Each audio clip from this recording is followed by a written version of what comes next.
शिवाला music present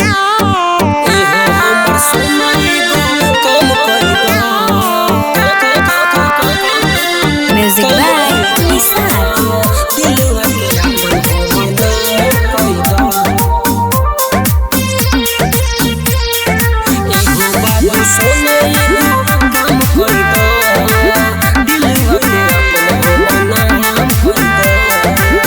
जहिया से देखो निहा तोहरा के रानी, तहिए से दिल हमर करे मन मानी।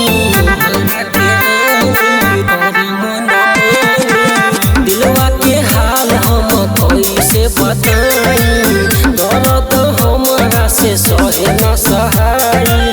धड़कन के हमरा तू न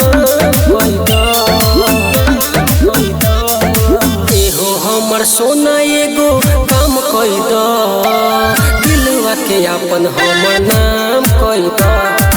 एहो बाबू सोना एगो काम कई द, दिलवा के अपन हमर नाम कई द। एहो हमर सोना एगो काम कई द।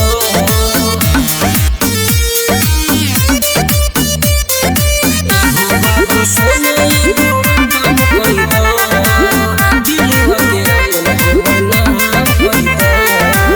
चांदी जैसन मुखरा तोहर दिलवा में बस गई। नींदियो न आवे रानी जाने हो का भइल, नींदियो न आवे रानी जाने हो का भइल। कैसे बताई तोके रानी हो, दिल हमर नहीं मानी हो। दिलवा के हमर सुकून कई द, एहो बाबू सोना एगो काम कई द, दिलवा के अपन हमर नाम कई द। एहो बाबू सोना एगो काम कई द, दिलवा के अपन हमर नाम कई द।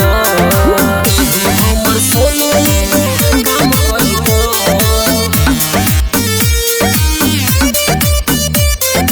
एहो बाबू सोना एगो काम कई द,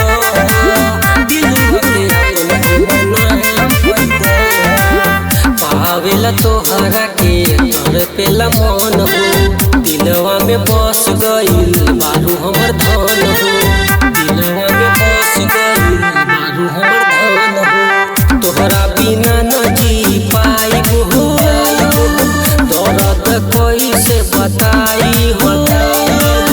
अमित के दिलवा तू नाम कई द,